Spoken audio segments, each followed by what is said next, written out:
تخيل نفسك بتفتح علبة لحم عشان تاكل ويطلع لك منها الأقزام الخمسة. لو أول مرة تشوفني ما تنساش المتابعة واللايك.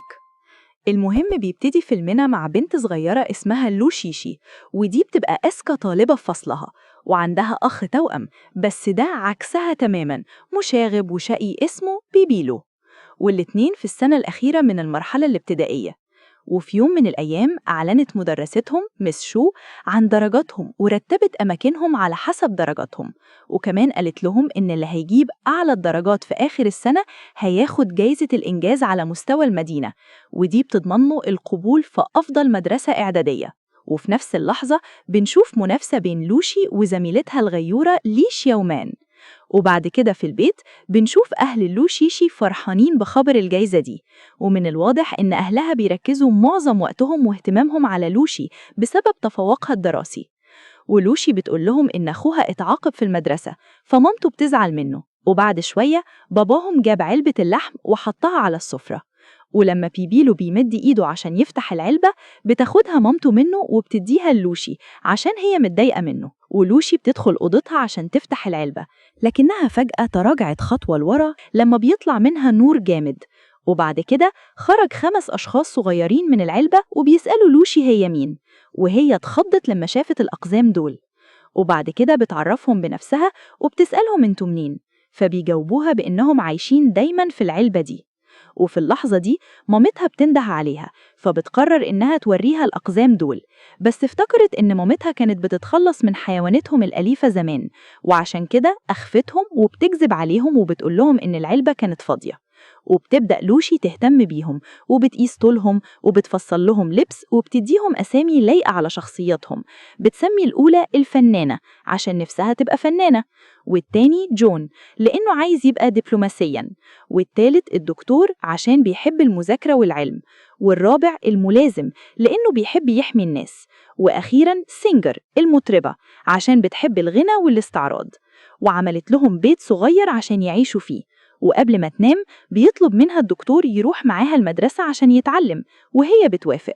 وتاني يوم بتخبي لوشي الدكتور في شعرها وبتروح المدرسة، وهناك بتقابل يانجو ولي شياومان. ولي شياومان الفتانة بتسأل عن بيبيلو اللي غايب، فلوشي بتقول بصراحة إنه مزوغ من الحصة، وطبعا لي شياومان بتروح تفتن للمدرسة. ولما اليانجو بيحاول يشد لوشي من إيدها عشان يعاتبها ليه فتنت على أخوها، الدكتور بيشد خيط من بنطلونه فالبنطلون بيقع وكل العيال بتضحك عليه.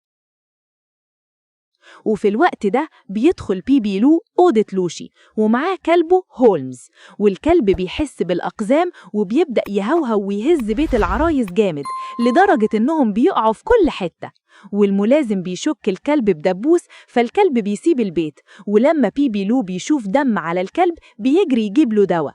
وفي اللحظة دي الأم بتدخل عشان تشوف الكلب اللي بيبيلو مخبيه عنها، بس هو بيحاول يمنعها، والمطربة بتقنع الباقيين يساعدوا الكلب يهرب، فبيفتحوا الشباك والملازم بيطير بالكلب وبيهربوا. وبالليل لوشي بتعرف إن الملازم ضاع فبتحاول تخرج من الشباك مع الأقزام عشان يدوروا عليه، بس بيبيلو بيقفشهم ولوشي بتضطر تحكيله على كل حاجة. فبيبيلو بيشكرهم إنهم أنقذوا الكلب وبياخدهم للمكان اللي الكلب والملازم مستخبيين فيه، ولوشي بتقول لأخوها إن ماما وافقت تسيب الكلب لو جاب 90% في الامتحان، وعشان بيبيلو مستواه وحش الدكتور بيقرر يساعده في اللجنة وبيغششه كل الإجابات. ومن ناحية تانية لوشي نعست في نص الاختبار وجابت درجات منخفضة، ومامتها بتوبخها لمخاطرتها بجائزة إنجازات المدينة. وفي نفس الوقت بيبيلو بينجح بتفوق، والمدرسة بتشك وبتخليه يعيد الامتحان، بس الدكتور بيساعده تاني وبيقفل الدرجة، وبيبيلو بيكون واحد من أفضل الطلاب في المدرسة، والأهل بيبدأوا يهتموا بيبيلو ويهملوا لوشي. وبعد كده بنشوف لوشي قاعدة تحت المطر وهي زعلانة، وبتقرب منها زميلتها وانغ زي هو وبتطمنها وانغ بإن امتحان واحد مش مهم وإنها هتقدر تبقى أفضل في الاختبارات اللي جاية، وبتواسيها وبتديها رسمة رسمتها لها وهي ماسكة الكاس. ولوشي بتعرف إن المدرسة خدت أدوات الرسم من وانغ عشان درجاتها وحشة، فالأقزام بيقرروا يقتحموا مكتب المدرسة ويسرقوا الأدوات ويرجعوها لوانغ، وفعلا بينجحوا، ولوشي بتدي الأدوات لوونج وبتشجعها تشارك في مهرجان الفنون. ويوم المهرجان المدير بيمنع الطلاب الفاشلين يدخلوا، بس لوشي بتبلطج وبتدخل المسرح بلوحة وونج، وبمساعدة جون الدبلوماسي بتتكلم مع وفد اليونسكو بكذا لغة وبتبهرهم. وطبعا بتتعاقب لوشي فبتضطر تكنس المدرسة، والطلاب التانيين بيساعدوها.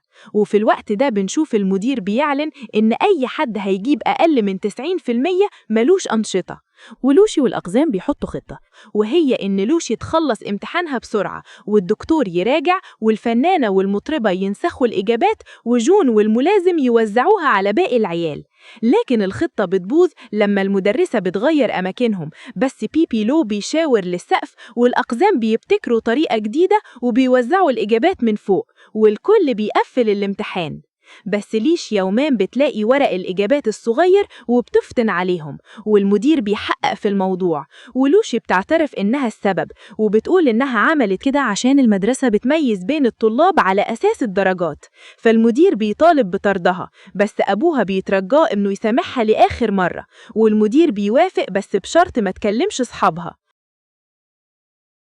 ولما بترجع لوشي من المدرسة الأقزام بيقولوا لها إن الطلاب الضعاف محتاجين مساعدة للاستعداد لامتحاناتهم النهائية، لأنهم لازم يحصلوا على 90% وإلا سيتم فصلهم.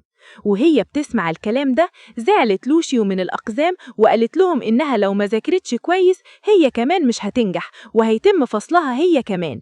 ولوشي بتلوم الأقزام وبتقول لهم إن حياتها كانت أحسن قبلهم، فبيزعلوا وبيمشوا وبيروحوا يعيشوا عند بيبي لو والكلب.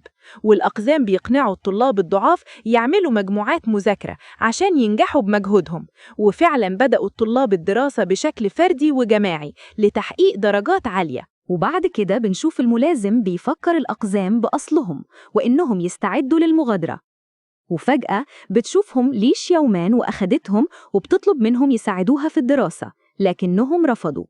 وتاني يوم لوشي بتبلغ ببيلو باختفاء الأقزام وبتقرر البحث عنهم بس بعد حضورهم الامتحان. ومن جهة تانية ليش يومان بتحط الأقزام في برطمان وسابتهم في المخزن، بس هم تمكنوا من الهروب وبيحاربوا فار كبير. وفي وقت الامتحان سابت لوشي ألمها وبتحاول تمشي، بس مس شو بتمنعها وبتحذرها من إنها تطرد، لكنها بتخرج برضو. وفي الوقت ده الأقزام بيقتلوا الفار بس بيفشلوا، ولوشي بتجري في كل مكان في المدرسة بتدور عليهم. وفي المخزن بيقع البرطمان ولوشي بتسمع الصوت وبتجري على المخزن وبتشوف أصدقائها وبتعتذر لهم وهي بتعيط. ولما بتوصل ليش يومان إلى المخزن بتكتشف إن الأقزام هربوا، وهي بتنور النور عشان تشوفهم بيحصل قفلة والحريقة بتولع في المدرسة والكل بيحاول يهرب، بس لوشي وصحابها وليش يومان المصابة بيتحبسوا فوق السطوح والمدرسين بيحاولوا إخماد الحريق بالمية. وفجأة الأقزام بيجوا بطيارة لعبة بتاعة بيلو وبيوصلوا حبل للطلاب عشان ينزلوا، وفي دور لوشي الحبل بيولع، فالملازم بيضحي بنفسه وبينط يمسك الحبل عشان لوشي تنزل وبيقع مصاب.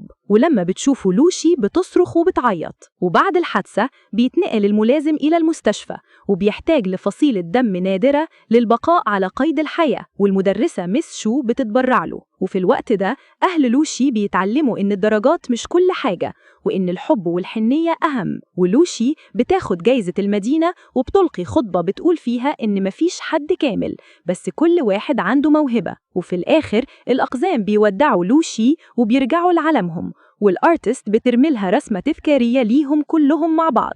وكده بيخلص الفيلم. وفي النهاية ما تنساش بقى تدعمنا بلايك وتشترك في القناة عشان تشوف الملخصات الجاية واللي أكيد هتعجبك. ونشوفكم المرة الجاية. باي باي.